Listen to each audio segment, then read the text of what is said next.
Hello and welcome. Thank you for tuning in today. My name is William Betzelberger. I am the host and founder of the Resilient Masculinity podcast and movement. Thank you for tuning in today. Thank you for listening. Welcome back, and I hope you enjoy today's episode.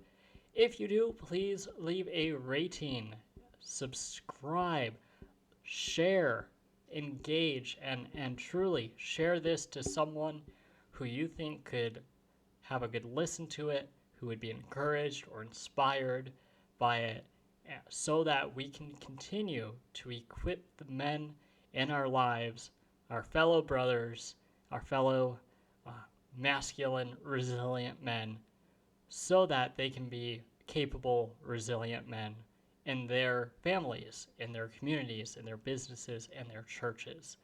So, again, thank you for listening. Thank you for tuning in.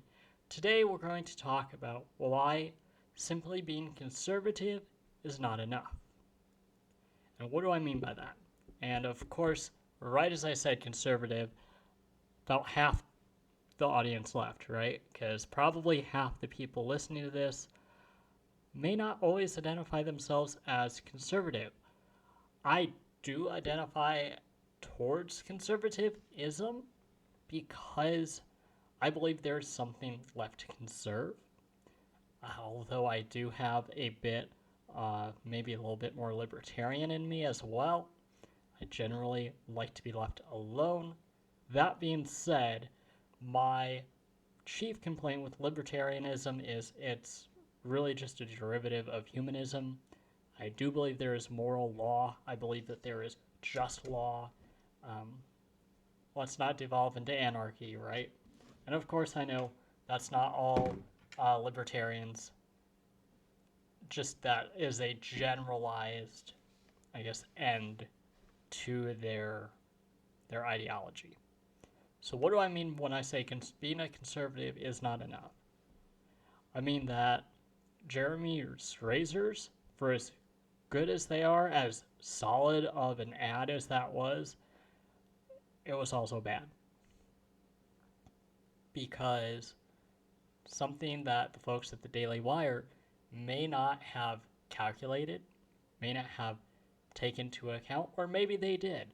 And in which case, I think they did a very bad job of accounting for it, is sexualizing the women in that ad is exactly how we got to this point. Okay, and of course you're gonna I'm gonna be called, I just want to be old fashioned, like in the 1950s, oh, you just want everything to be like Leave It to Beaver, or, the Brady Bunch, or I Dream of Jeannie, or Bewitched, or, the Dick Van Dyke Show, or whatever, the Beverly Hillbillies. Take your pick of any of the older styled shows. I did tend to watch a lot of those growing up, and I'm okay with that. But a lot of times I'll be told, oh, well, you just want to be like, what, back in the 1950s where the women stayed in the kitchen all day and made the sandwiches and that was it? No. No, not at all. Because the 1950s came right before the 1960s.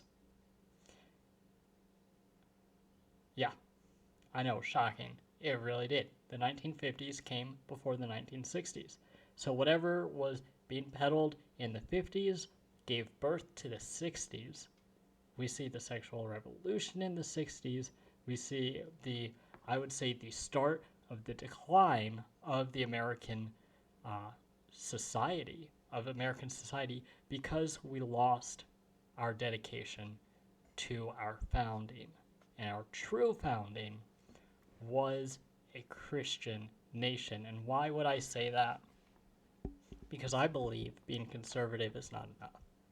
I believe that if you want to have a righteous, a capable, a strong, resilient nation, it has to be a Christian nation. A nation that adheres to the idea that there is one God, one Creator, and He is the King of all.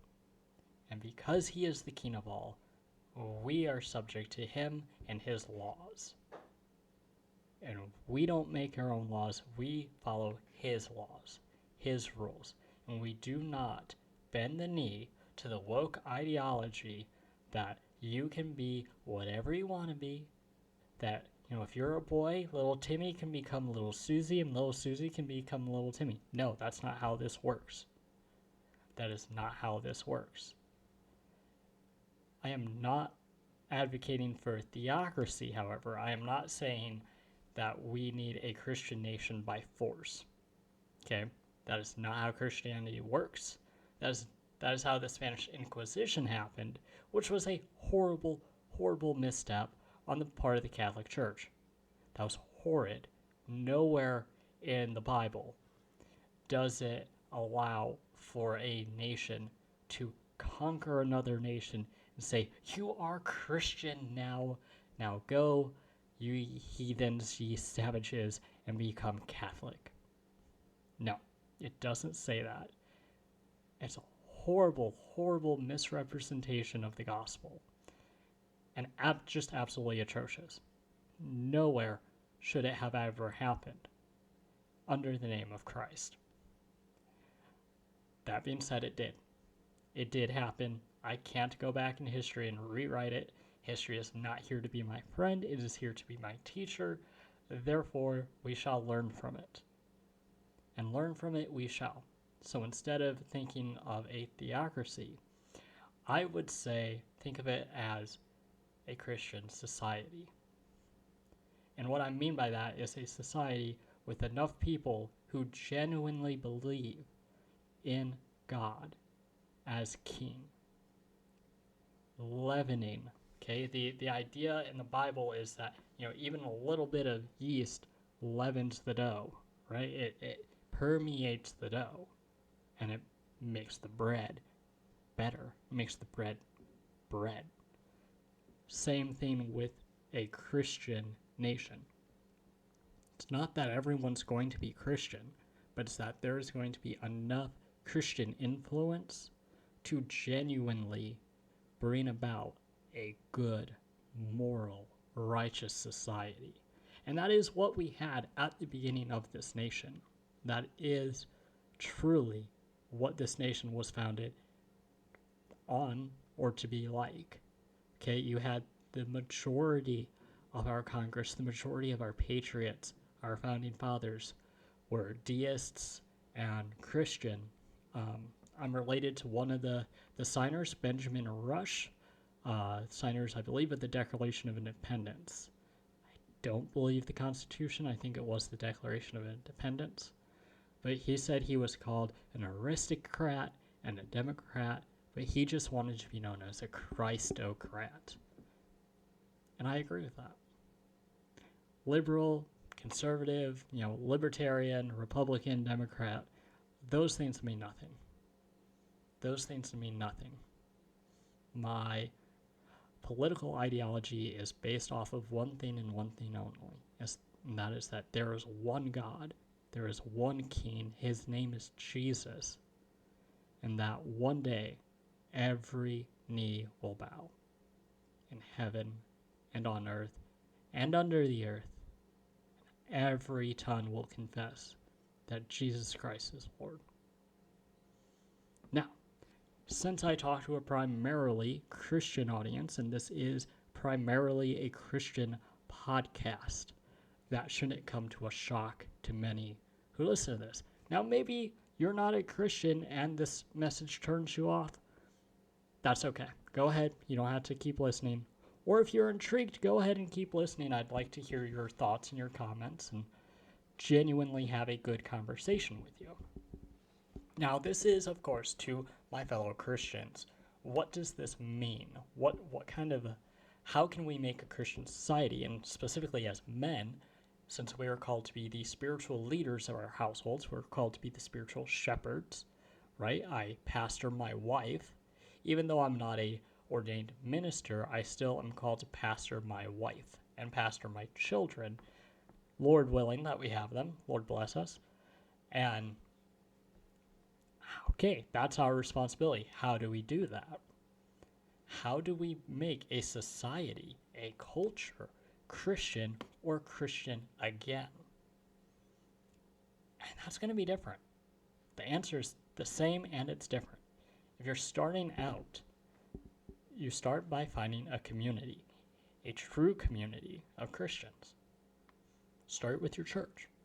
Start with your church. Start making a community out of your church. And I don't mean just on Sunday and Wednesday. I mean every day.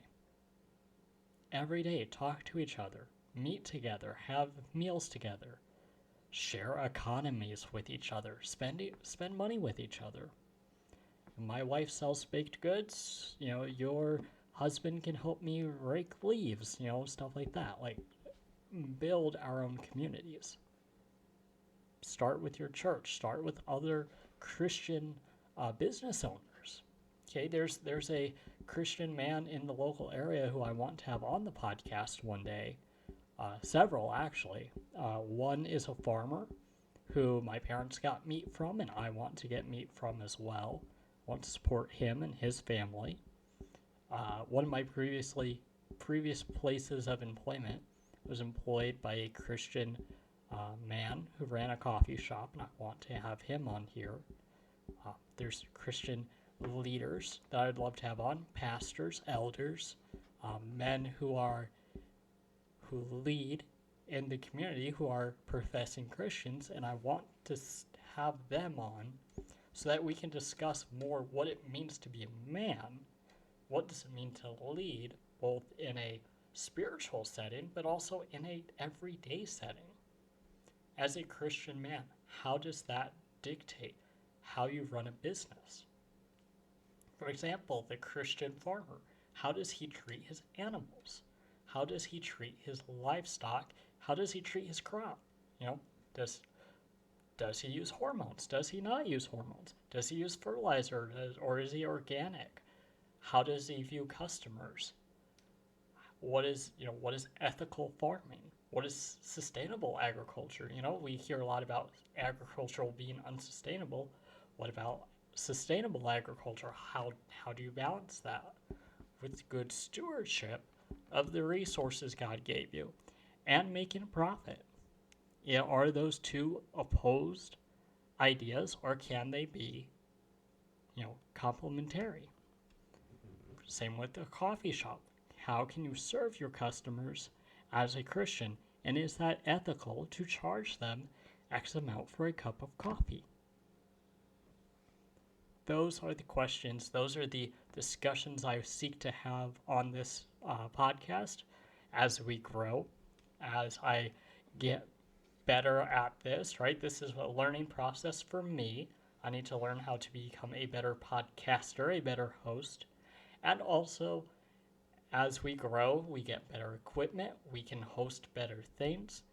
And I want this to be a movement where Christian men are encouraged, and where you guys are inspired to take leadership of your families and your churches and your businesses and your community, to step out and actually be a force for good and for God. Now, again, this all ties into that idea of building a Christian society. What does that look like? Ultimately, it looks like Christian families engaging with each other. Ultimately, that is what society is. If the family is the basic building block of society, which it is, then all society is just building block interacting with building block, families interacting with each other. So find yourself a solid group of Christians, those who don't just say the word but do it, those who believe fully in it, those who are willing to act out in faith because of it. Not just the ones who go to church just on Sunday, but those who live it out. Build those relationships. Spend time with them. Get to know them. Let them know you. Spend some time, spend some money, and enjoy each other's fellowship. As you do so, your circle will grow. Your bonds will grow. Your skills will grow, right? You can outsource certain things to each other. Again, I have a good medium of podcasting, so if someone wants a message to come across, I've got experience with a microphone. I've done this enough. Maybe not, exceedingly the best, but I have some experience versus someone who hasn't done this at all yet. That, and I also have a hobby of radios that I enjoy speaking on as well. Again, communication tends to be a good suit for me. Someone else may be better at digital marketing or, those sort of things. Editing, writing, whatever it is. You have skills, you have experiences that you can trade off with each other. Ultimately, that's all community is. It's interacting with each other. So start small. It's okay. No one said this was going to take, 2 days. It's going to take a while. Rome wasn't built in a day. The greatest nation on earth wasn't built in a day. No matter if it was the Roman Empire, the British Empire, the American Empire, whatever other empires there may be. Because at the end of the day, we've got the victory. We know that we win because we serve the living God. So this is a highly religious episode today. Thank you all to those who stuck around to listen to it, even if you don't believe what I believe. I pray that you will one day accept the gospel of Christ, his salvation for you. I truly do. It's not my place to convict. That is his job. My job is to be his simple messenger. So men of God, you have a responsibility to lead, to provide safety, stability, and service to your family, to your community, to your businesses, to your churches, and ultimately to God. With that, gentlemen, take action, become the men you are called to be, the resilient men he called you to be. Thank you for listening.